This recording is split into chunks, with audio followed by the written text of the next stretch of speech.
Hello, and welcome to the next episode of the Existential Files. Is that you, Louie?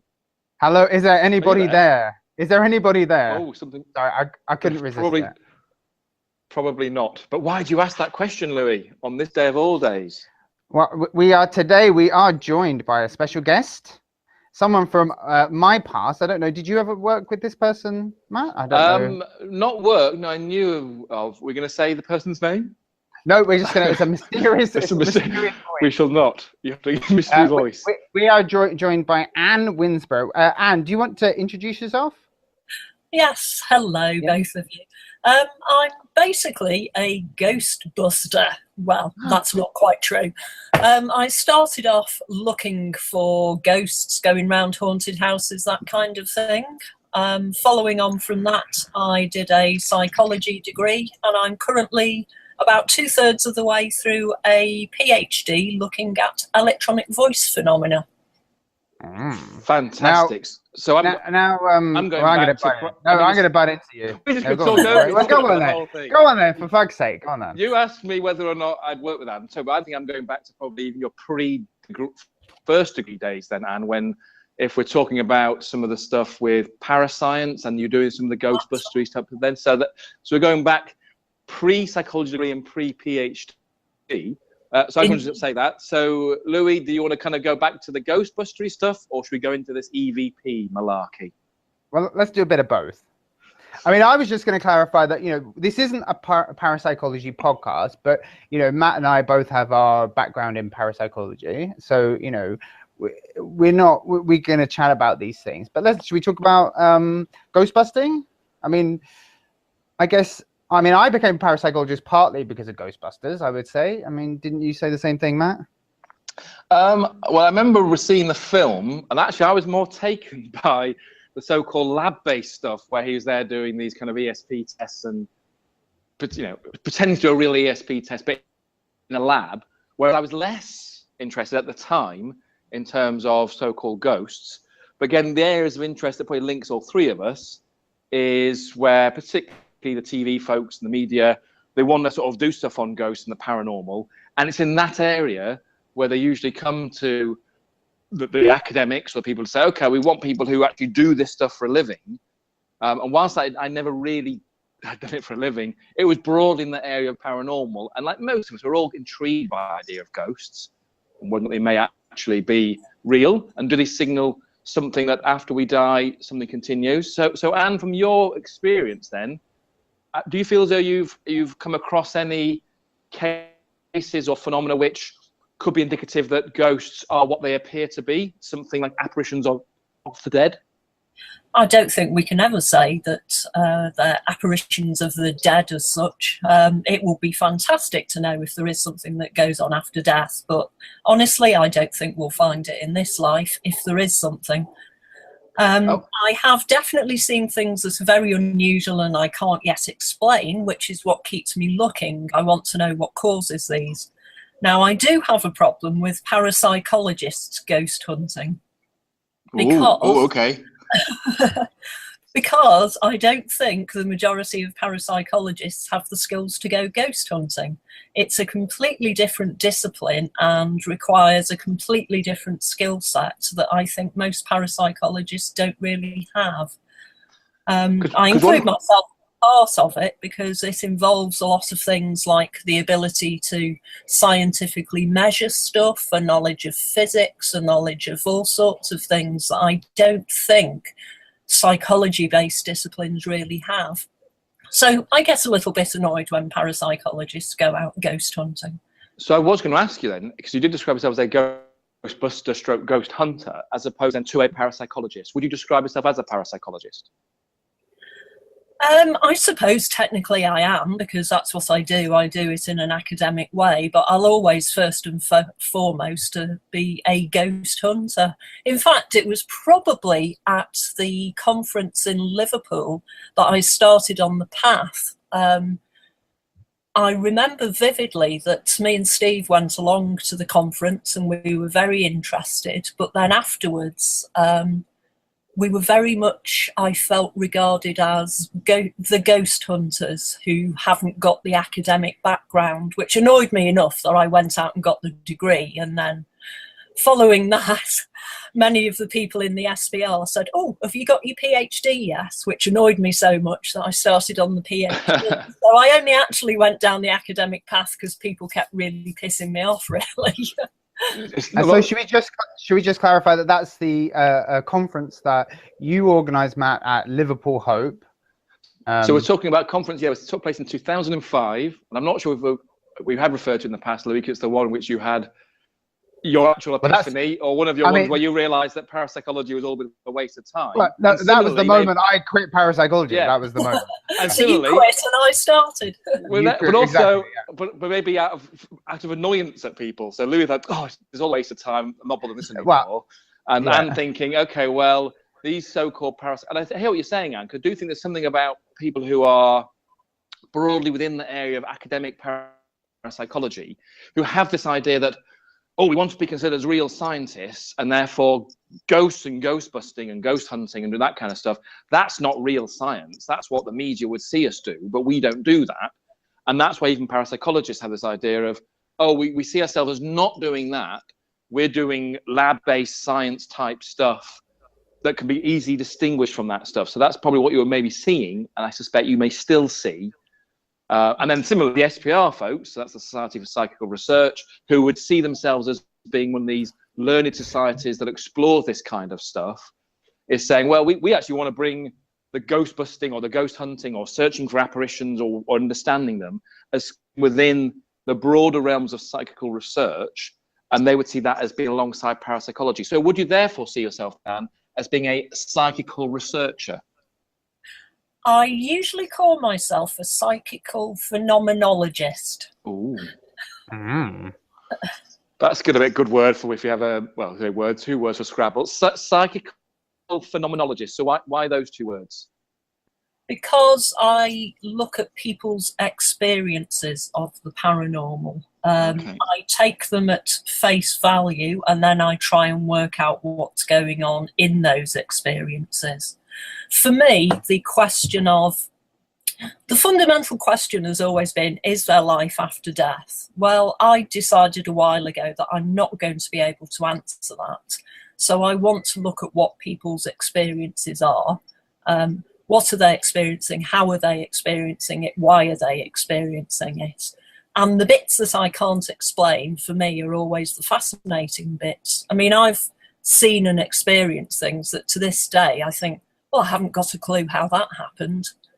But I want to know. I don't mind whether it turns out to be a perfectly rational explanation. That would be fine. I just want to know. I'm nosy. I want to know things. So can you give us an example of one or two of those? There were a group of about 14 of us in a building which was offices, but it used to be an old school. And for about 5 minutes, the whole area became alive with the sound of children running up and down, playing, singing, as if it was a school again. It was the middle of the night. There was nobody there except us. We heard it. We captured it on recording devices. Because we had devices all around the building, we could triangulate where the sound was coming from. It was coming from within the building. But there was nothing to have caused that sound. We've tried to replicate it. I mean, this was just one in a long series of things that happened, but it was quite impressive to me that we all heard this noise independently and recorded it as well, and we haven't yet found a reason for why it happened. And so the nice thing about that experience is, like you say, it's more than just one person saying, I heard something which no one else heard. So you can easily go, well, you've heard something, no one else has heard it, and there's no record of it. So it lends itself to the idea you're hearing things that aren't there. So the nice thing there is you've got more than one person hearing it. You've actually got it recorded onto something. Mm-hmm. And there was at the time no obvious explanation of where that. So you're saying it was like you're hearing children, middle of the night. There's no obvious source of where that would be. So at this stage, what's your gut telling you? To me, I'd go, well, if that already sounds like something which is a likely, must have a paranormal explanation. I was going that intuitively. Is your gut telling you that, or are you thinking, no, we just haven't yet really figured out what the perhaps rational explanation for that might be? I think the problem with saying, yes, that's paranormal or that's a ghost, is we haven't yet found an explanation for what that might actually mean. So I can't say that's a ghost, because if you say to me, what's a ghost, I'll have to say, well, I don't really know at the moment. So I find this area very difficult, actually defining things. The best that I can say is, I can't explain that. That was a very unusual experience. In my gut, I'd go, that could have been a ghost. But I can't say to you, well, a ghost is this, therefore it might be a ghost.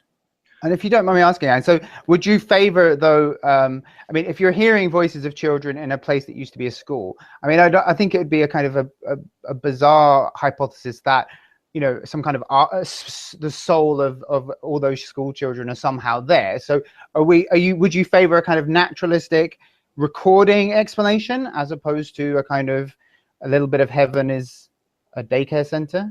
I would definitely go for the recording explanation more.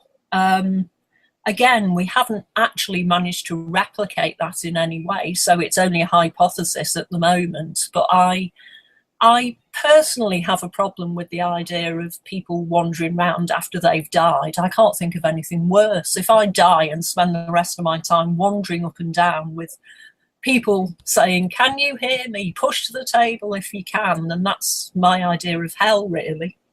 So I do think it's possibly got some sort of a more natural explanation. But then, having said that, I've seen or been told about other experiences that I can't even put a natural explanation down to at the moment. And by natural explanation, we're saying one which we can understand why people may hear noises that are indicative of something, in this case, children playing. But if we come up with an explanation for it that seems to explain it and satisfactorily explain it, it's one that doesn't necessarily require, let's contrast natural with supernatural, something that goes beyond this world, something that suggests that after we die, there is, as we suggested there, because people often think about ghosts as being, yeah, once you die, it's people who come back, they're not really dead, or they actually are dead, but their afterlife involves haunting a certain location and being there and, like you say, get your people to kind of knock on the wall or move a remote control ever so slightly. In terms of the place itself, is this somewhere you can tell us the place, or are you bound to not tell us the name of the location? Because I'm curious. I can't tell you the actual name. I can tell you it's somewhere in Birkenhead in the north. And in terms of the kind, I'm assuming you were investigating that location because other people had reported similar or other unusual experiences there? There have been a number of unusual experiences reported there by staff working there. We did have other unusual experiences there, but that was by far the most striking. Spooky. So it leads us then to, unless Lou wants to take a different direction, but given we're talking about an anomalous sound there, which you made a recording of, you mentioned before then about your current PhD work, which is looking at electronic voice phenomena. So we usually abbreviate it to EVP. Can you tell us a little bit about how that's emerged then for you and why you're focusing on that as a PhD topic? Again, it was two reasons. The first was the skeptics, because whenever there's any talk about EVP, the default position is always, that's rubbish, it doesn't exist.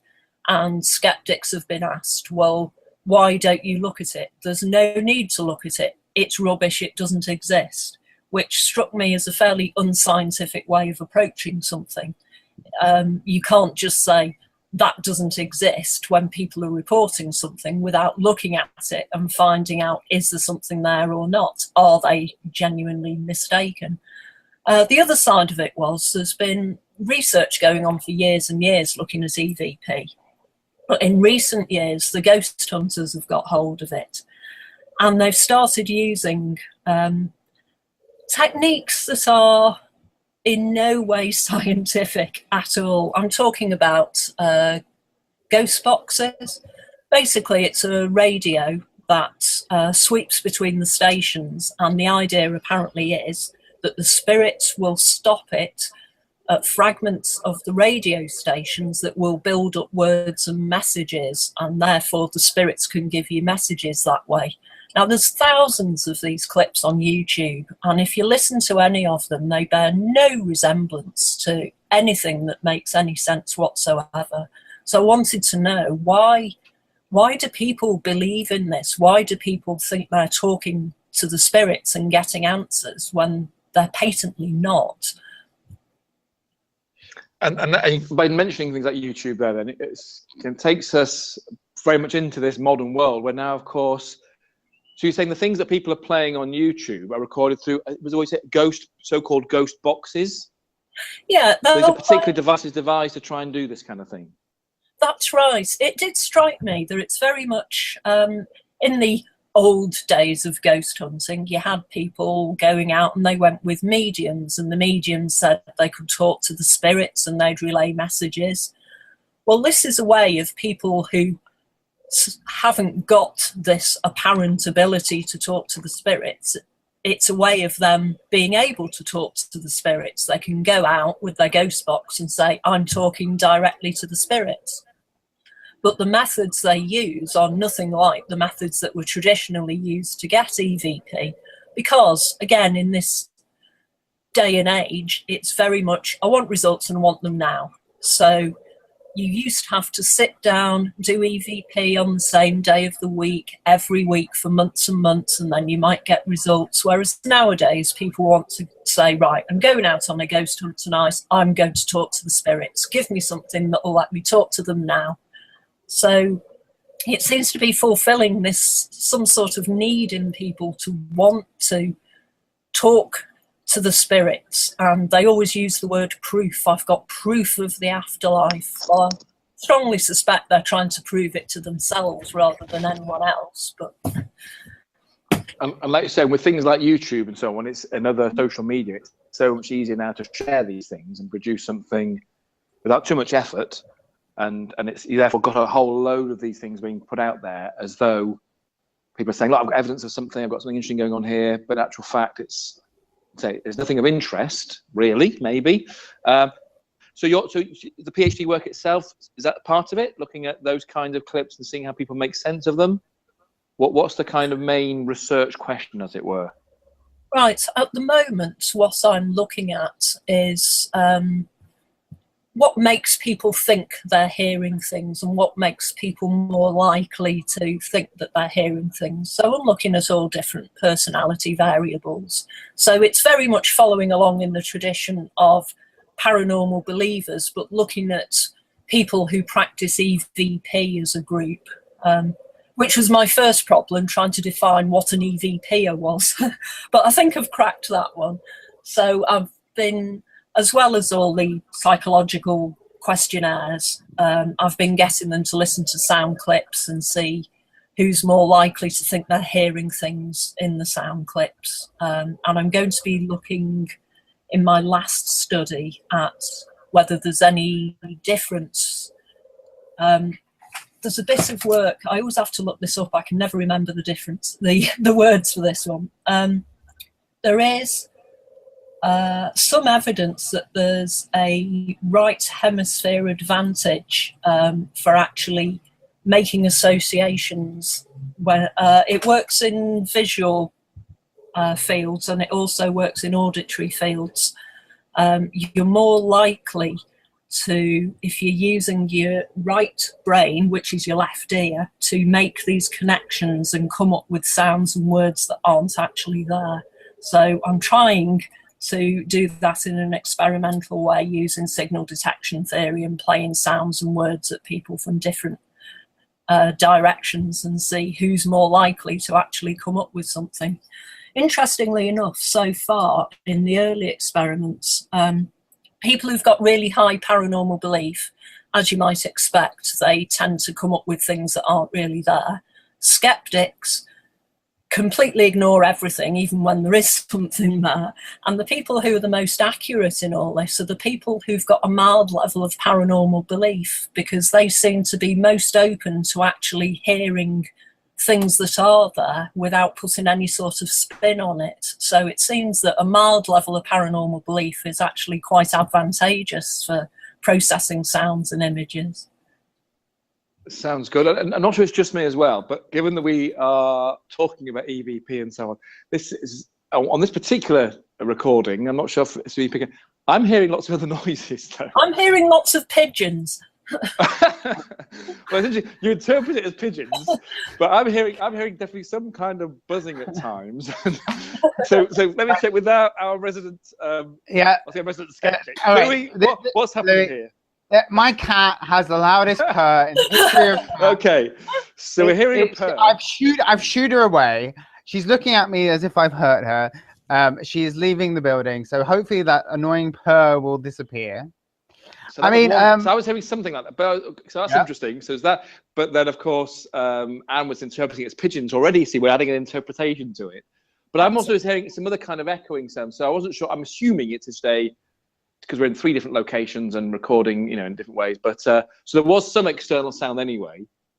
But given that so much, again, when we are recording, this is why I was chatting to Louie before about this whole idea of doing EVP type work in the traditional way, in where you are out there trying to record, so-called record noise. And not surprisingly, at times, given the amount of stuff that's going through the airwaves and radio signals and so on, you're going to pick up things which even are apparently anomalous or difficult to identify the source of it. It's likely you are going to be picking up noises that you don't know the source of it, but they're there. They are genuinely there rather than it being pure noise, and anything you pick up has to be indicative of a spiritual or other dimension. So I would always find it an inherently very difficult piece of work to do in any kind of clean way, if that makes sense.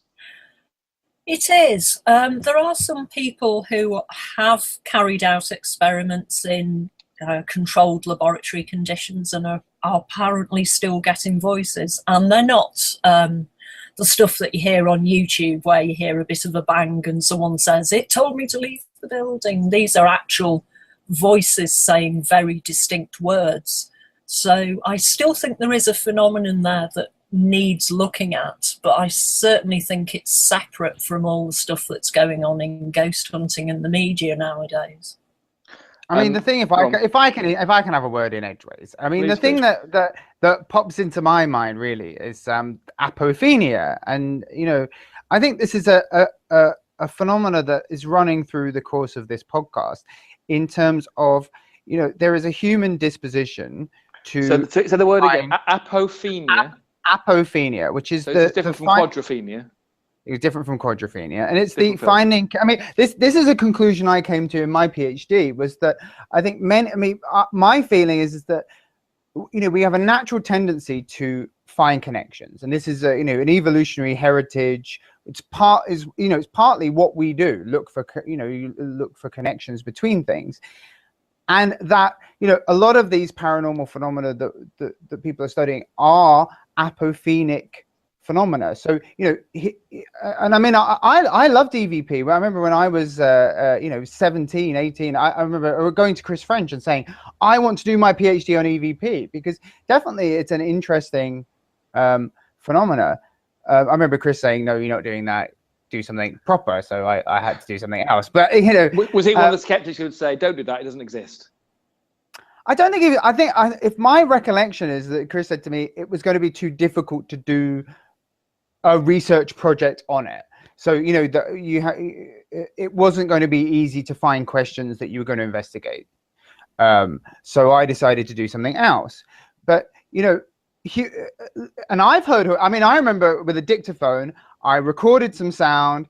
I played it back, and I remember my heart almost stopping in my chest. That there on the tape was a fucking sentence, was something that hadn't been there when I recorded, and I basically shit my pants, And I kept listening to it over and over again, and then I realized it was my own voice. It was literally my own voice, and I'd obviously said something that I hadn't remembered saying and whatever, and So again, so my feelings are that the number of times on this podcast, Louie, where you've told us a story where you said you basically shit your pants. I am a scaredy cat, right? I am a scaredy cat. Even your own voice. I have seen this man panic in the tunnels at Dover. Yeah, this is true. I am scared of the dark. I'm scared. You know, the wind howling. I was sitting in bed this morning, and I said to my partner, you know, can't you hear the wind howling there? And you can hear the kind of human voice elements to it, you know. And then the meaning is kind of, you know, obviously some of the recordings that you're going to, you know, hear have words in them, you know, and some of the things have human-like quality to it that you impose the order on. And, you know, again, for me personally, this is it's an apophenic phenomena rather than something in the world. I mean, this is like Matt getting interesting coincidences, you know, and he sees a number plate or something or a word on the back of a van, and that's the universe communicating to him. Well, that's again, it's apophenia. Yeah, so apophenia. So you're saying apophenia is the term to start a natural tendency to find connections between things, and it's implicit there, even if there is no connection there. Even if there is no connection. Yeah, and so that's why there is something interesting about what we're describing here, particularly in an auditory context. That's what I'm describing is that, and if there is some evidence from her work suggesting in the end that actually when people are listening through their left ear, and therefore it's being more likely processed by right hemisphere, and therefore in that context people are more likely to see connections. So by that end, and then are you saying that you'd be somehow measuring or getting a sense of the extent to which people will hear something in noise, or Yes. either hear something that is there that you implanted in there, Yes. or something there's nothing there at all, do they start to kind of hear something that's not there? Yes, that's correct. We're using noise with a signal implanted on the top of it. So in those connections, in those situations, then again, we look at the same kind of thing, that to what extent will people hear associations, or hear something that either isn't there, or is just more likely to hear a very weak signal? Yeah, I mean, we're prompting them as well. They're either being told that it's just a listening test, or they're being given a little bit of background about EVP and being told there might be voices of the dead in the sound clips, and seeing how that affects them. Because obviously one of the big things with EVP is priming people to actually hear it. It's something that drives me mad about the YouTube clips. You can't listen to the YouTube clip in an unbiased way, because everybody always calls the clip with what they think is on it. And I've had this from people who are supposedly properly researching as well. They send me a load of clips and they say, listen to these and see what you think. And the clips are named things like girls saying hello. And you're like, well, you've just primed me to hear exactly what you want me to hear now, so it's pointless me even listening to it. And it's such a striking effect, isn't it? Once you listen to a noise and you go, I have no idea, or you've given me that prompt, oh, you can hear that now. And that's what we're very good at. It's a great example of when people are primed. So a bit like the belief thing, but it's a very more specific kind of giving someone a priming to say, this is what you might hear here, or you might hear something. So when we're searching for it, and again, this links back to the apophenia thing, that when we're searching for those kinds of links, and this is what Louie will say I'm doing when I'm going, oh, had a weird coincidence happen. And whilst I'll say, to me, it's just broadly a coincidence, which you can then open to interpretation, and even so-called meaningful ones, or ones that come with them a sense of meaning. So even here, if you're saying you're listening to a bit of noise, but actually I can hear something which sounds like somebody saying this, it is a very striking impact of when I'm looking for that or expect to hear it, I'm much more likely to see it, hear it, or whatever, than if I'm just going in with a completely unprompted, unprimed mind. And I'm just thinking back again to another example of it. It comes from some of Chris French's work, particularly the talk he often gives about weird science, where I think it's the Stairway to Heaven track, that when played backwards, you first hear it and go, yeah, it just sounds like a song playing backwards. Then if you're told, now listen to these words, and the words are then playing, you can't really help but hear that. So it's a very striking effect. I mean, I've got a good non-paranormal one, actually. I love true crime. Anyone listening, I love murder. I love, true crime. And I'm kind of obsessed by the JonBenet Ramsey murder. And I don't know if either of you know that there's a telephone call to the police, and the mother puts the phone down, and there's supposedly words that you can hear on the end when she thinks she's hung up, but there's these noises. And the amount of people who are absolutely absolutely sure that, you know, they admit the murder at in this little tiny bit of recording that's left on the end of the telephone call. I mean, there are people out there that are absolutely convinced that, you know, they're saying, yes, we murdered the daughter, as soon as they put the phone down. And you know, the FBI have apparently analyzed it and can't determine anything. And I mean, I'm sorry, if you think that they're saying anything on that phone call, you're just taking in your own preconceptions. You know, you've decided that you yourself, that they've committed the murder. You're hearing what you want to hear. Now, I mean, I presume, Anne, that annoys you as much as me, because that isn't, again, reality. You know, being convinced by your beliefs is not reality. Absolutely. But there's another way of thinking of it as well, which is we're making the assumption here that everyone's looking for external things that are becoming apparent on the tape.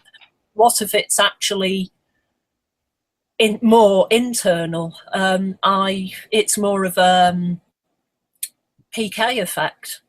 We're actually influencing what's happening on the tape. I know this takes it more into the realms of possible madness and superstition, but I strongly believe that there is some sort of effect from the human mind, and I have no idea how it could work, because logically looking at it, how can a mind affect something physical?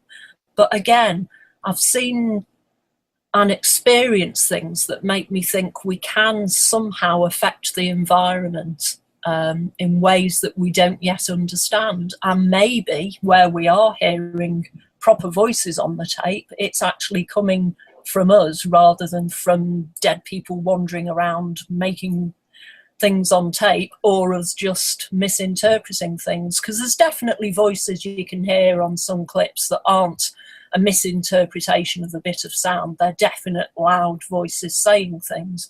And again, I know there's examples, like you said, Louie, there's quite a lot of examples of people who say things without realising they've said it. That's a classic when you're looking at the EVP stuff, but you can control for that. That's a classic textbook error, isn't it? Only really naive kind of simpletons would tend to do something like that.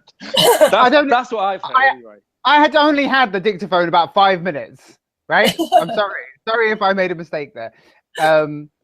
But I want to ask Anne then. So you mentioned in that, so it takes us back to some other kind of parapsychology type related ideas. So PK, standing for psychokinesis or a psychokinetic effect. This idea of having a mind over matter type explanation. So within what you were describing there, you were saying again, some experiences, some phenomena. You think actually, in some of these environments, there have been examples where, on the face of it, that seemed as though you'd witnessed it, seen something, experienced something which suggested that could have been going on.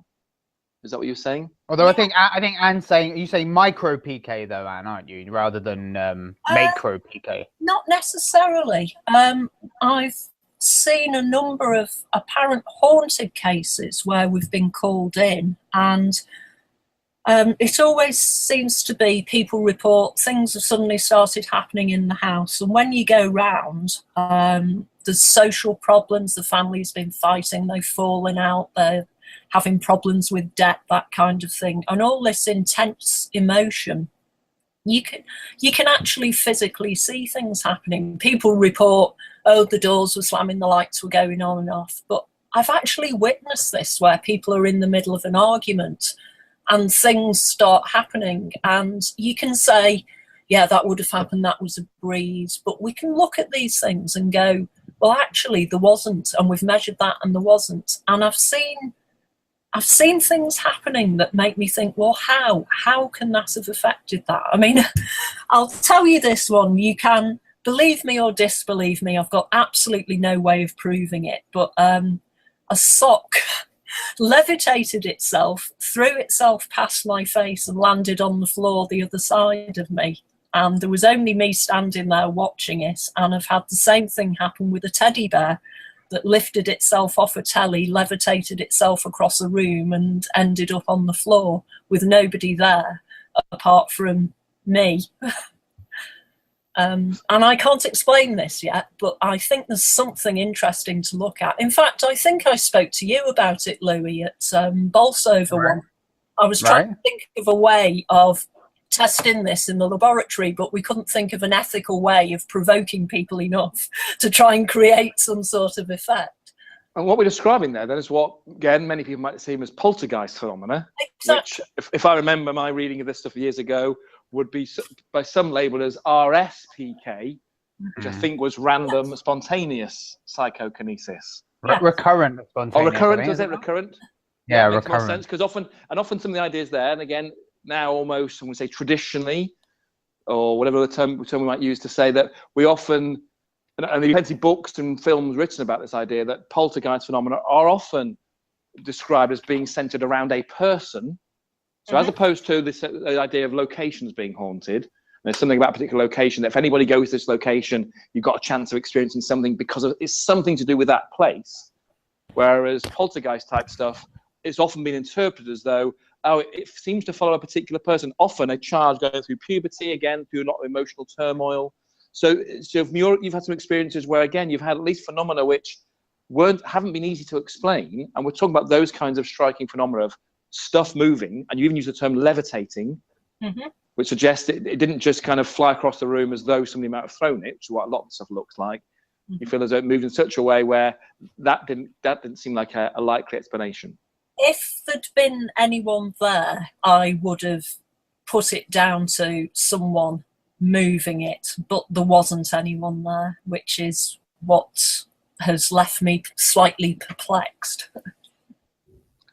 So that to me is the really interesting stuff, because to me it was always the PK type effect that I was initially interested in when I first, as a teenager, got interested in parapsychology, and particularly, and within this again, Louie mentioned micro PK as opposed to macro PK. So micro being the small stuff, the alleged ability to influence the roll of a dice if you roll it thousands of times, and macro PK being stuff moves on its own, as in a chair levitates, a sock levitates, a teddy bear levitates, whatever it might be.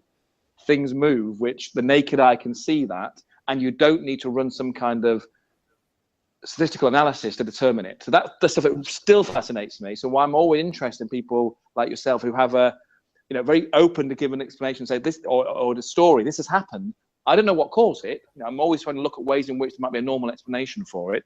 And one of those may well be a PK type effect, that it's something about, again, this idea, we go back to this idea of the human mind, something about consciousness. How does that affect those kinds of those phenomena, those kind of objects? So I'll put that back to Louie to say, Louie, what's your take on that? Would you say, yeah, just kind of misread something, or? No, the two things that come into my mind are, one, doing Most Haunted, doing Famous and Frightened, these paranormal TV shows, when you had things coming out of, and I was hit by books and things in the dark. It was let's be straight about it. You weren't throwing it yourself, were you? It was a crew member fucking around, spicing it up, whatever. So anyone out there who's Most Haunted, they were throwing shit in the dark, and we all knew it, right? The other thing, they're literally throwing shit. So they throw shit at you. Was that reserved for you, Louie? Yeah, occasionally we had a bit of shit. That takes planning, doesn't it? That takes some planning. Storing it in a Tupperware. No, but the other thing that comes to mind is, I ask you, this is a question I've asked Matt, actually. Have you ever taken hallucinogenic drugs, Anne? And I'm not accusing you of taking hallucinogenic drugs. I've taken some hallucinogenic drugs, and those experiences really undermined my, put it this way, reality changed for me having taken those things, and talking to a toilet as though he's a real person, or watching a pencil grow legs and walk off a desk. And our brains use endogenous chemicals. We have, psychotropic chemicals in our brain. In a way, all perception is a kind of hallucination. And you're a psychologist now, so and doing PhDs in psychology. So is PK a better explanation than some kind of endogenous hallucinatory experience? Okay, how about this then, Louie? The teddy bear that moved, I was sat on a bed. The teddy bear was on top of a telly. The teddy bear ended up between two beds, and there was a video camera in the room that didn't catch the bear moving, but caught the fact that I was sat motionless on the bed the whole time and nobody else came in the room, but the bear still moved. I mean, it's good that obviously a video of the event is a good piece of evidence to counter a kind of psychological explanation for some of these phenomena. So of course, also this, but I want to say, let's see the video, let's see the evidence. So you're saying, and then there was the video shows. The video doesn't show the bear moving. You can see in the video where the bear started off. You can see in the video that I am sat on the bed for the whole time. The video camera was by the door, and if anyone or anything, cats, dogs, anything else had come in, it would have knocked the video camera over. Plus I was sat facing it and no one came in. And at the end, when the lights came on, the teddy bear was between the beds, not on the telly anymore. And this is why I'm fascinated by those, because these are exactly the kinds of things that all three of us over the years at various times would have been sent clips or photographs or something to say, there you go. Especially, you know, in my role in the past as being a so-called skeptic on these kind of things is like, go on, call yourself a skeptic, have a look at this, and how do you explain that? And then sometimes you look at it and go, yeah, actually, it's very hard to see from that. So I'd be very keen to see that. That's something that was shareable, because I'm always fascinated, again, to find apparent evidence to say, well, that's not easy to explain. And it's often things like that combined with the testimony to say, well, here's what you can see in the actual clip itself, but it's combined with a testimony that there was nobody else there and so on. And that's often, I think, what Louie's implying, particularly ones where it's done in not controlled conditions, where you go, oh, there was nobody else there. And we go, but actually, can we be really sure of that? How confident are we with those kinds of things? But absolutely, if you're in a position to share that, I'd be very keen to see it. Try and dig it out, but yes, certainly. I've got another one which I won't tell you now because it's quite long, but it involves what turned out to be a semi-permanent paranormal object. I say semi-permanent because it was a permanent paranormal object, but then on the death of somebody, it vanished, never to be seen again. So at some point in the future, remind me and I'll tell you that story. But I've got another one for you to have a think about. There's an area in Liverpool where people report time slips. They go onto a street, it's a particular street, and they see it as it was 20, 50, 100 years ago.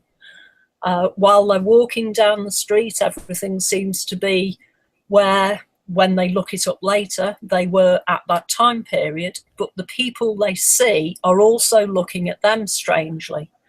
Now, I have a report from two girls, well, say girls, they must have been in their early 20s when this happened, and they hadn't been in this particular area of Liverpool before. They turned onto the street, it was a cobbled street, so they walked up the middle of the road. All the people around, they were all men wearing suits and bowler hats, and they said to each other, gosh, I didn't realise people still dress like this. Obviously they do in this business district. The people were looking at them a bit strangely as well, but they didn't take too much notice because it was raining and they were hurrying. They got to the top of the street, turned onto another road, and all the people seemed normal again. Now, the road they actually walked up is a very busy road full of buses, taxis, cars, people, and if they had actually walked up the road, they would have been run over very, very quickly. So I'm not quite sure how they managed to walk the whole length of the road, seeing it as cobbles, as it was many years ago, and got to the top of the road without being run over or having people saying, get out the way. And I'm going to maybe preempt what Louie may say here. Say, are we going back to something like one of these hallucinogenic type experiences? As in, are we? Because we've got different explanations, haven't we? So the person's either make up a story that didn't ever happen. Let's assume that that's not the case, and they've having some experience they're trying to explain. And on the face of it, you're saying a time slip experience is this idea that someone is somehow shifting in time, and that seems unlikely. Are we left with a more plausible saying there's something about people's experience of, in quotes, reality during those experiences, which is obviously something's bending, something's not quite happening in the way we would normally expect it. That's in a way that's not dissimilar that when, as Louie says, take hallucinogenic drugs, and often when we say we're not accusing the person of this, but often has that feel, saying, oh, well, okay, maybe not taking drugs, but it's something about people's experience of reality, which shifts from the so-called normal phenomenology, to use that term, to something very different. Is that not the most likely explanation of these kinds of events, more so than people actually going back in time? Yeah, but you haven't actually explained it, though. You've just said, it's their brain going a bit funny. How? What's causing it? Why does it happen to so many people in specific places? What's causing it? Well, that always interests me there. So again, I remember, I think, these stories when I was in Liverpool. So again, is this a place we can even name, or is it known enough? Most of it happens in Bold Street. Oh, it's interesting. Very interesting. I know Bold Street very well. I go there very often, and I've never experienced a time slip, sadly. No, and the gay hangout there, Matt, for you. Yes. Well, I used to walk again in my first year of Liverpool Polytechnic when I was a student there. I would walk up and down there, and no, like you say, I don't ever remember. Touting for business about 3 o'clock in the morning, and but it's a thoroughfare, as it were, in centre of Liverpool. So we could even find out more of these experiences, and it would be lovely to know if these are ongoing experiences. Are these ones where we've got actually a handful of experiences over time, enough to sort of start looking at patterns in them. But yeah, like you say, we've had many reports. We haven't found any specific pattern with them at the moment. They seem to be quite random, but fairly regular. But see, this is what I was talking about before. You can't just say, oh, it's the brain. Well, it might as well be magic moonbeams, unless you can actually explain why and how it's happening in the brain. It could be, but you need to explain why and how. Absolutely. So I don't see that. So I don't see it as just simply saying, "Oh, well, it's that kind of experience. We can just dismiss it." To me, it's like absolutely telling us something. Given that all these experiences, anything we're looking at on the podcast in general, but particularly looking at kind of so-called parapsychological, psychical, paranormal, types of experiences, have to have typically have a brain involved in somewhere. Someone's having an experience, and in order to report and tell us about that experience, then you need the brain. So we're always kind of saying that's going to be central part of the whole experience. And by simply saying, oh, we can identify it's this chemical doing this kind of thing in the brain has that experience, is only part of even the explanation. So yes, I'm not saying, oh, that simply explains it, but I guess I'm saying the explanation is most likely to sit in that space, as opposed to the lay interpretation, which is the person's actually going back in time, which is, of course, what it seems like. I'm not saying that's important. I'm not saying that's not happening. It's just, to me, seems more implausible, I'm guessing.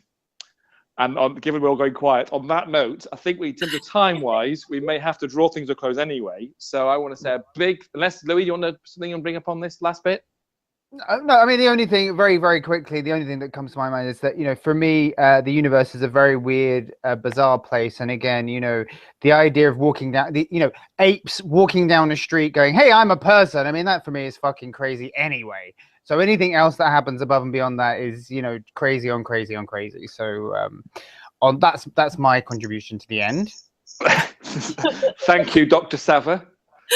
And particularly, thank you, Anne. So, Anne, in terms of where you are with a PhD, are we soon going to be talking to you as Dr. Winsper? Or where are we in the kind of that PhD process? Knowing that people like certain people may take several, many years to get to that point, where it becomes painful. The point where even their supervisors. I talked to her all about my horrible experience of PhDs. I'm scared or silly. Well, assuming I don't do a Louie to it should take me about another 18 months. Oh, wow. Okay, so the end is in sight. So good luck with that, and we look forward to hearing more. And if you're able to share any of those videos and other bits of phenomena, it'd be brilliant. So we'd love that. So thank you for that. Appreciated. Thank you. Thank you very much, Anne. Until next time. Bye-bye for now. Bye. Bye.